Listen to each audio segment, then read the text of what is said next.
of an interactive thing. I don't want y'all to just sit back and listen to me. I want you guys to engage with me. What I have is necessary for that. So I want to have church a little bit, because the Bible tells us that where he blesses you, you should have church. And I'm in high praise right now, and I have people often telling me, oh, I just want your strength. I just want your strength.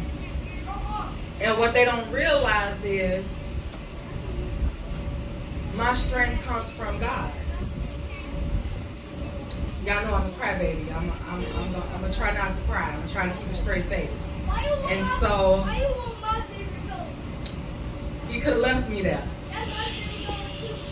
And I thank him daily that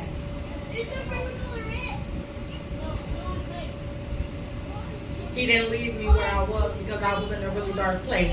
And so a parent like Drea's isn't just about the grief, it's about the healing, right? And so I was going through things, and I knew that I was destined for this day because it kept coming in whispers.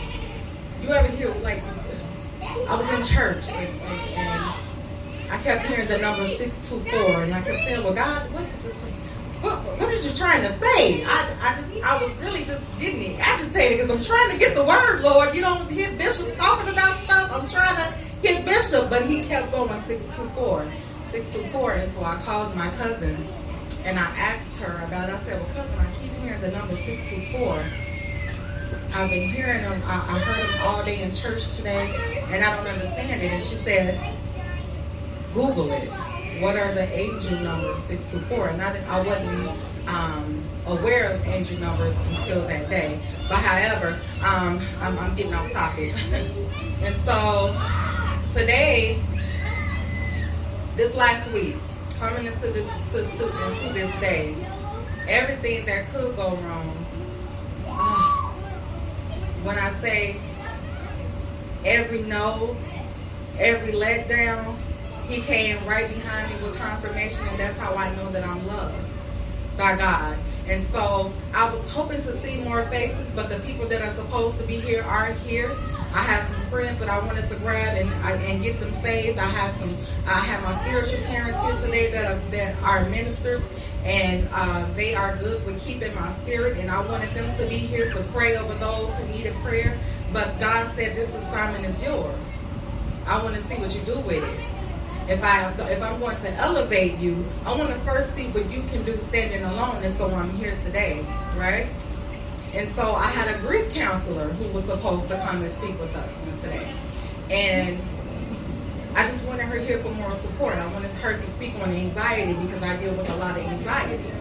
And so I called her up last week. I said, well, hey, you know, the date is coming. I'm excited. Are you excited? She said, baby, that's Pride Weekend. I didn't know it was Pride Weekend. Well, baby, I'm proud too, bitch.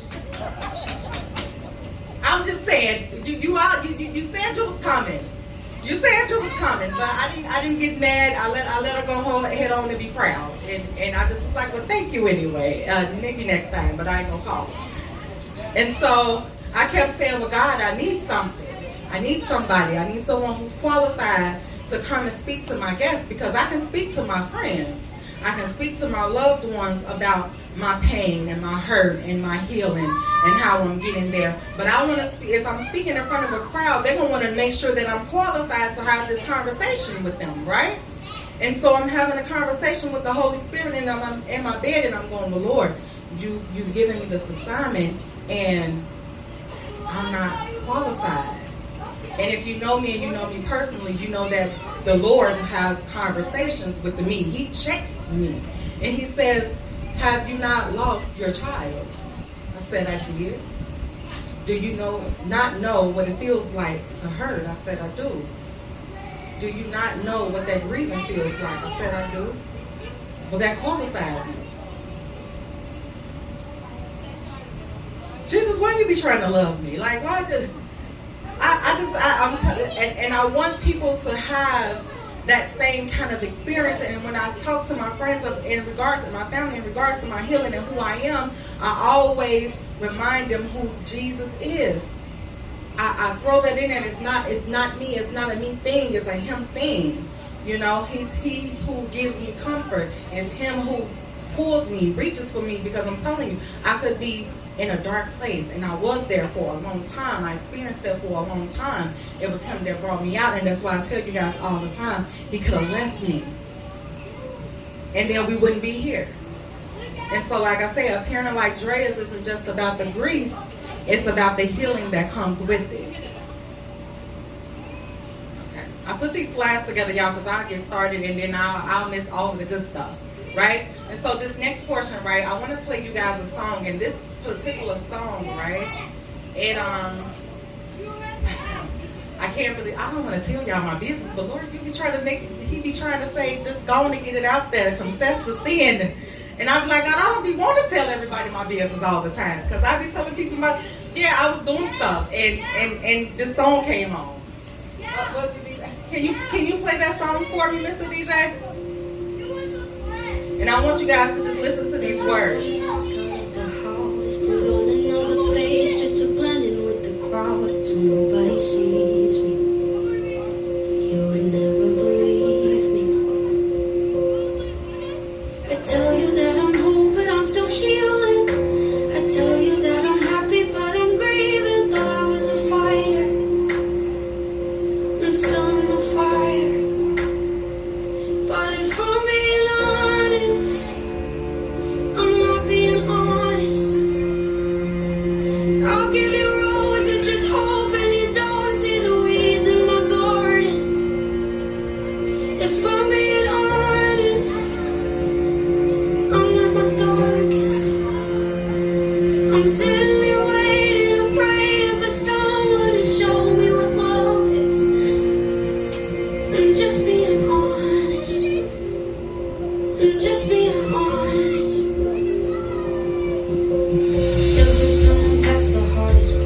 Here comes another goal, it's just to pull me to the dark.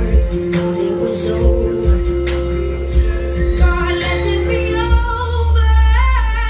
Cause if I'm being honest, I'm not being honest. I'll give you roses, just hoping you don't see the weeds in my garden. If I'm being honest, I'm at my darkest. I'm sitting here waiting and praying for someone to show me what love is. I'm just being honest. Just being. Okay, so remember I told you guys I wanted this to be interactive, right? And so if there's anybody who's not afraid to speak, is there anyone who can relate to some of those lyrics? Have you experienced that at any point? Anyone? Nobody experienced it. It's okay, because I have. And I'm okay to say that I have. And I'm okay to say that I have. I was going through some things, right? My birthday is September 3rd, by the way, guys. I found out I was having a little girl. Happiest time of my life. I have 5 boys. I got married May 24th. We went to Vegas. It was a good time. Gave birth to my daughter September 9th. December 18th, she was gone. In that time frame, we were evicted from our home. We ended up moving in with my sister. The baby dies. We move into another home. He starts acting crazy. He can't handle the pressure. And I'm in my mind, and I'm in my head, and I'm in this body, and I'm trying to escape, right?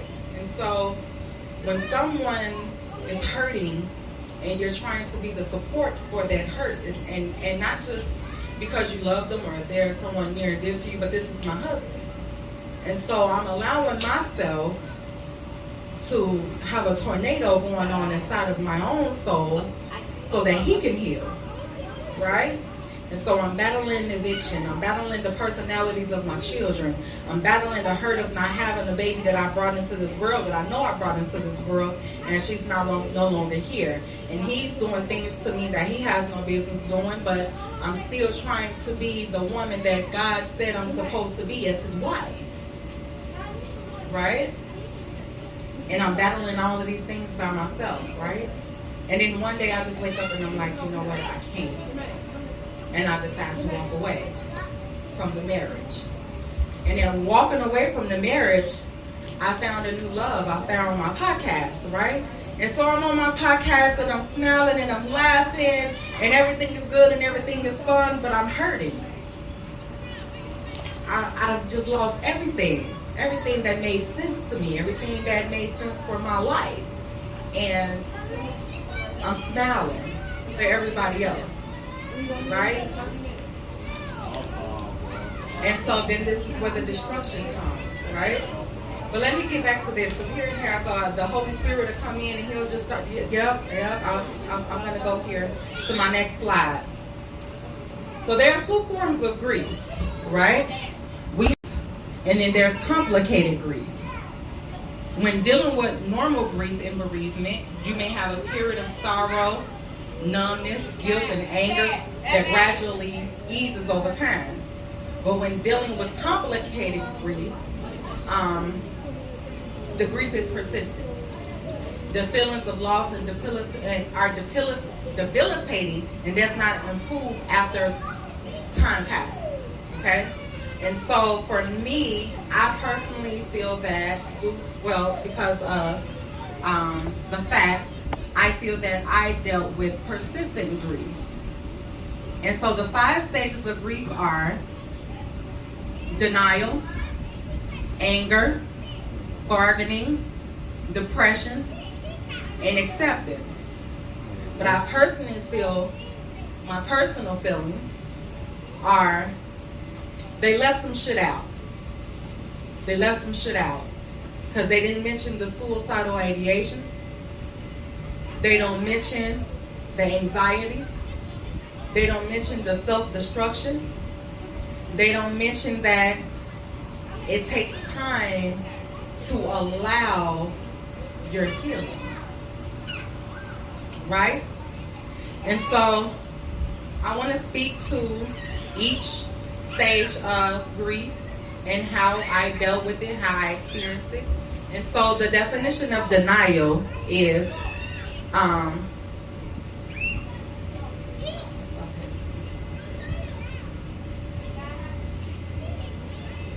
so the definition of denial is to ignore something that is present, right? And so for me, in dealing with that stage, what I went through, I had to tell my mind that my daughter was never born. I went through a phase where I wanted it to go away so that I could wake up every day. So I tried to trick my mind and tell my mind that she was never born, she was never mine. But I'm waking up, I'm having to hear her name, I'm having to see her clothes. I know for a fact that that was the diaper bag that I packed the day that she passed away, and all of these things are still around that says that she was here, but I'm trying to convince my mind that it didn't happen, right? And so that's your denial phase. And then you have bargaining. Bargaining is when you wish or hope or pray that the loved one will come back. And so I went through a spiel where I would have conversations with God, and it would look like, well, God, I'll change my life.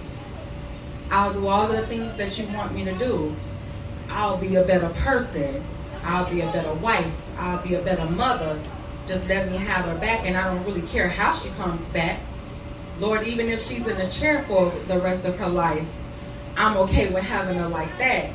I just want her back, right? And so then you deal with the depression. And I didn't even know that I was depressed. I didn't know that I was depressed. I didn't understand it until I was sitting in church. And I've spoken about this several times. I was in church and my bishop was speaking on spirits. And this particular spirit this day was depression. And it revealed itself to me. It showed me how it moved. It showed me how it attaches itself to you. And this spirit is a silent spirit. It hides itself. Right? And so I'm oversleeping. I don't want to get out of the bed. And I've picked up all of these really bad eating habits that I just thought was, from me being pregnant, because I had just had the baby not that very long ago. So I'm eating all of these things. And I was big. Big.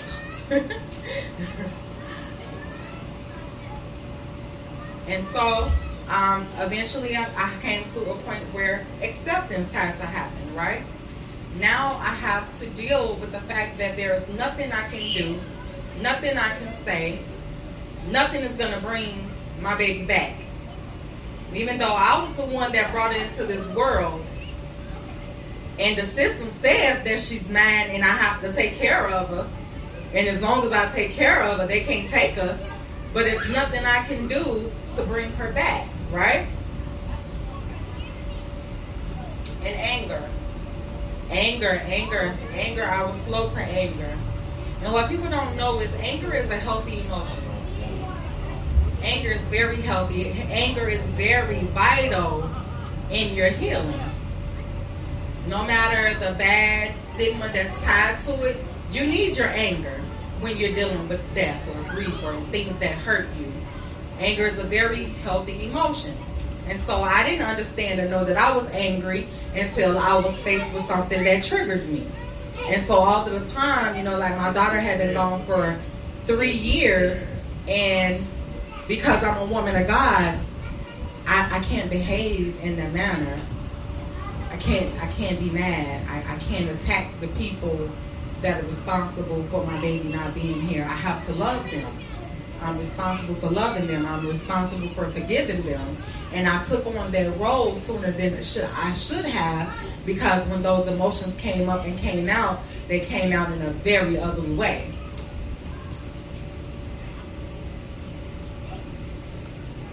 Self-destruction. Self-destruction, I think this one personally is the most near and dear to me, because I tell everybody that I had to allow myself finally to go through all of the emotions without self-medicating, because I went through a phase where anything that I could get my hands on, I was taking it, giving it here. Anything that would make me numb, I wanted it, and I was okay with it. And not only just the abuse of these substances, I allowed myself to have these different identities to take on. And I talk to my friends, I laugh with my friends about these personalities all the time, but all in all, some of them came to help, but a lot of them were hurting and hindering my growth, right? And I have this one particular personality whose name is Patrice. Patrice is my favorite. I don't care what nobody say. Patrice is my favorite personality. Patrice is live and alert. She don't care about hurting nobody's feelings, and she's lots of fun when we go outside. She is. And I want to keep her around, but Jesus be like, no. And I just be like, God, let's talk about it, because that's the one. I'll give up Lowe's. Take Lowe's. Take Lowe's, Jesus. Take your boy Lowe's. I don't even need him. I don't need him. Just let me have Patrice. Okay, loneliness. I went through a period of time where I felt like I was the only person in the room dealing with what I was dealing with. When I went to a grief session, and I know this is going to sound bad, but it made me feel better that there was other people in the room that went through what I went through, right? And so now I'm knowing that I'm not the only person going through this. A light bulb goes off. Lord, I want to help. Lord, I want to talk to them. Lord, I want to hug them. Lord, I want to give them my strength. Like I was low and I was weak because I had just lost my daughter. It hadn't even been a month, but I was willing to give what was left in me to make somebody else feel better. And that's what a parent like Drea's is about. That healing, that giving. I tell anybody, I don't care what time it is. If you're going through, call me. Call me. I don't be doing this. Most times I'll be up anyway because Patrice don't let me sleep. Call me. I'm up. And so like I said, I have the website. I have a business phone. I have my friends. They call me all the time. Well, friend, I met this young lady. She lost a baby. She lost her baby, and she's having a hard time. It's one of her dark days, and I'm like, give her my number. And I've made lots of friends. Miss Margaret, the young lady that spoke about her baby and her situation. I met her at a domestic violence awareness event, and we sat in the back of the room and we cried together for at least an hour.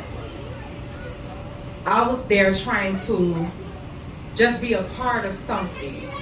I just wanted to be a part of something.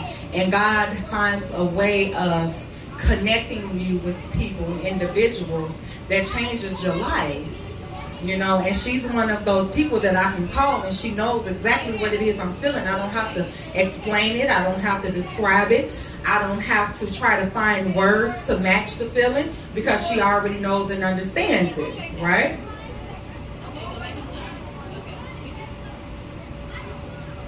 And so I think that on this journey, I've learned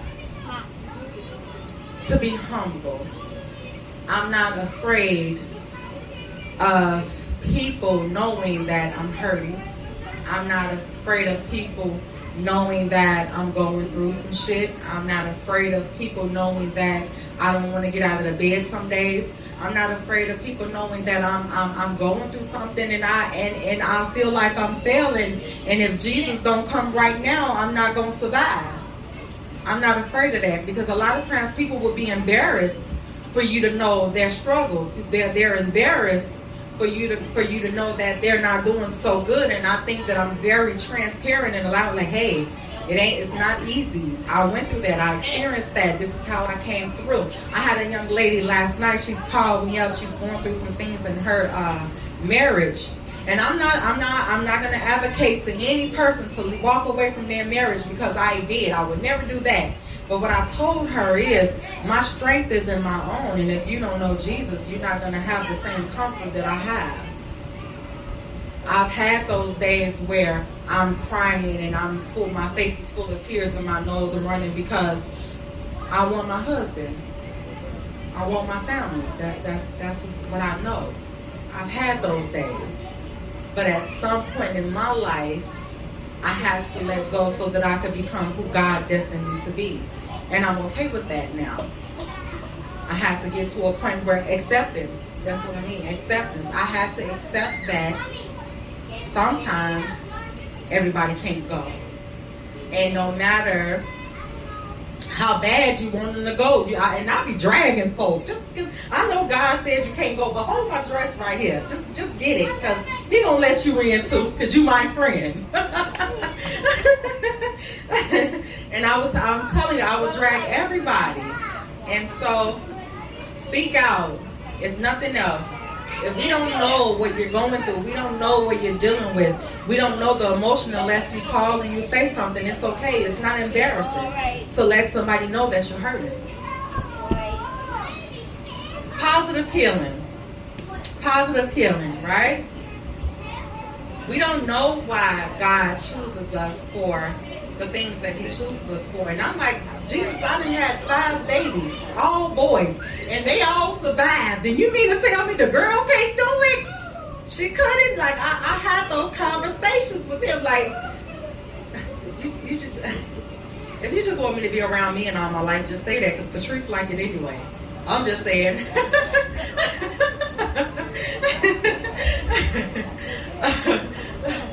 Put Patrice away right now. She can't come to the party. She ain't invited here. And so we don't know why God chooses us for certain things. And like I say, I don't know why he chose me for that pain. I know that I talk too much, and I'm not afraid for people to know who I am. I'm not afraid to help people, and I'll give you my last dollar. And I'm having an attitude about it because I'm like, damn, I done gave this motherfucker my last dollar, and I know I gotta go to work in the pop machine 60 cents. You know? So, but still in all, I will give, especially if my giving helps you. I'm okay with that. I'm okay with uplifting and encouraging and changing somebody else's situation. I'm okay with that. That's who I am. I'm a lover. And so in that healing came a lot of things. I started out writing really young. Where'd Tina go? think she's over there with the baby. Miss Tina Hardin. She was one of the parent aides in my grammar school, right? And so I used to always have these little journals where I would write. And I would pass her my journals. And she always believed in the things that I wrote. And now that I'm an adult, and I'm like, Jesus, what you trying to do? I put all of my hurt on pages. I put all of my hurt on pages. And so when I began to use that as an outlet, some of those things that were hurting me and hindering me from my healing started to fall off. I no longer had the appetite for it. Because you couldn't tell me I wasn't going to smoke on the way to work. I was going to smoke on the way to work. I was going to invite all of my friends on break to go smoke. Because them ain't our kids. They ain't ours. No, I'm just joking. I'm just joking. But I would go to work under the influence, get off work. I wouldn't focus on it was my thing. A drink, give it here. I don't care what it is. And now you can't even pass me one. That was my healing. That was my outlet, my writing. And so I told my mom, I said, I finally did something good. I finally did something that didn't have anything to do with me having a baby. I did something that didn't have anything to do with a man. I did something for me because I'm in a season where I'm learning who I am, the woman. I'm learning who I am, the friend. I'm learning who I am, the individual, because I didn't have an individuality. I didn't have that. Everything in my life was my children and my husband, my family, and taking care of them and making sure everything in regards to them was okay. And when I got out here and I was by myself, I'm like, Jesus, there's all kind of shit to do out here. You got to hold on, I'll be back. But as I said, he could have left me there, but he didn't. And so I thank you guys so much for coming out. I appreciate the support. I love you guys. And I know my baby been around here harassing y'all with that clipboard. I got everybody's email. I know I do, because he chased everybody down. My little one. And he hand sanitized everybody. He's so good. I know he was feeding folks. He told you can have a cupcake, bro. What you do? But pass along. I have some flyers here. If you know any parents that have lost children that are going through, even if they're just grieving, it don't even have to be, someone who's lost a baby. If they're grieving in any sort of way, give them my information. I will pull up at 2 o'clock in the morning and have conversations with them. I don't drink or smoke no more, so I can't engage in that with them no more. But I got water, and I keep some in my car. You got. That's good, brother. But thank you guys for coming out. Like I said, I appreciate the support. There's plenty cake and tacos and drinks. Please help. They gave us what was left over. Yeah, they gave us what was left over. I love you guys. I love you guys so much. Yes, absolutely. Come on. One more person. You're supposed to be here on time.